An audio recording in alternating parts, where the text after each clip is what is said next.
Hi friends, నా పేరు షఫీ. మీరు చూస్తున్నారు Shafi technique Telugu channel. Friends, ఈ వీడియోలో నేను కొన్ని డేంజరస్ యాప్స్ గురించి మాట్లాడతాను.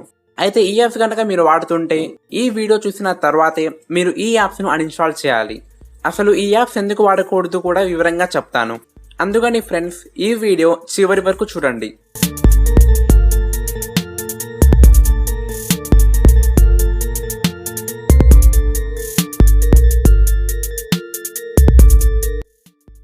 సో ఫ్రెండ్స్, మొదటి యాప్ వచ్చేసి అయితే కీబోర్డ్ యాప్స్. అంటే చాలామంది ఇలాంటి కూల్ ఫ్యాన్సీ కీబోర్డ్ యాప్స్ను వాడుతుంటారు. అయితే ఇలాంటి కొన్ని కీబోర్డ్ యాప్స్లో కీ లాగర్ అని ఒకటి ఉంటుంది. అంటే మీరు ఏమైతే టైప్ చేస్తారో అవి మొత్తం ఆ కీబోర్డ్ డెవలపర్కి తెలుస్తుంది. ఉదాహరణకి మీరు మీ ఫేస్బుక్ ఈమెయిల్ మరియు పాస్వర్డ్ టైప్ చేస్తే ఆ కీబోర్డ్ డెవలప్ చేసిన వాళ్ళకి మీ ఫేస్బుక్ ఈమెయిల్ మరియు పాస్వర్డ్ తెలుస్తాయి. అలా మీరు ఏమైతే టైప్ చేస్తారో అవి మొత్తం ఆ డెవలపర్స్కు తెలుస్తాయి. అందుకని మీరు ఇలాంటి యాప్స్ లేకుండా కొన్ని పాపులర్ కీబోర్డ్ యాప్స్ను వాడండి. ఫ్రెండ్స్, రెండవ యాప్ అయితే మోడిఫైడ్ యాప్స్, అంటే మోడ్ యాప్స్.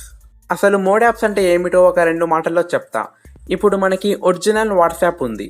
ఈ వాట్సాప్ని మోడిఫై చేసి, అంటే ఒరిజినల్ వాట్సాప్లో కన్నా ఇంకా ఎక్కువ ఫీచర్స్తో జీబీ వాట్సాప్ను క్రియేట్ చేశారు. ఈ జీబీ వాట్సాప్ను మోడ్ యాప్ అని అంటారు. అయితే ఇలాంటి మోడ్ యాప్స్ వాడితే మీ ఇన్ఫర్మేషన్, అంటే మీ డేటా సురక్షితంగా ఉండదు. ఇలాంటి యాప్స్తో మీ ఇన్ఫర్మేషన్ లీక్ అయ్యిద్ది. అందుకని ఇలాంటి మోడ్ యాప్స్ వాడకండి. ఫ్రెండ్స్, మూడో యాప్స్ అయితే క్లీనింగ్ యాప్స్. చాలామంది తమ ఫోన్ ఫాస్ట్గా ఉండాలని ఇంకా ఇలాంటి క్లీనింగ్ యాప్స్ను వాడుతున్నారు. మామూలుగా ఈ క్లీనింగ్ యాప్స్ ఏం చేస్తాయంటే మీ యాప్స్ యొక్క క్యాచ్ డేటాను డిలీట్ చేస్తాయి. ఆ క్యాచ్ డేటా డిలీట్ చేసుకోవడానికి మీరు మీ సెట్టింగ్స్లోకి వెళ్ళి స్టోరేజ్ మీద క్లిక్ చేయండి. ఇక్కడ మీరు క్లియర్ క్యాచ్ డేటా మీద క్లిక్ చేస్తే మీ యాప్స్ యొక్క క్యాచ్ డేటా డిలీట్ అయిపోతుంది. దీనికోసం ఇలాంటి క్లీనింగ్ యాప్స్ను వాడకుండా మీ స్టోరేజ్ను సేవ్ చేసుకోండి. ఫ్రెండ్స్, నాలుగవ యాప్ అయితే యాంటీవైరస్ యాప్స్. చాలామంది తమ మొబైల్లో వైరస్ రాకుండా యాంటీవైరస్ యాప్స్ను ఇన్స్టాల్ చేసుకొని ఉంటారు. కానీ అసలు విషయం ఏంటంటే ఆండ్రాయిడ్, ఐఓఎస్ ఆపరేటింగ్ సిస్టమ్స్కు యాంటీవైరస్ యాప్ అవసరం లేదు.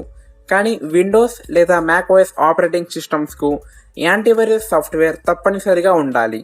అంటే మొబైల్లో లేకుండా కంప్యూటర్లో మరియు ల్యాప్టాప్లో యాంటీవైరస్ సాఫ్ట్వేర్ను ఇన్స్టాల్ చేయాలి. ఒకవేళ మనకి కంపెనీ తరపు నుండి ఏమైనా యాంటీవైరస్ యాప్ ఇన్స్టాల్ చేసి ఉంటే అవి వాడుకోవచ్చు.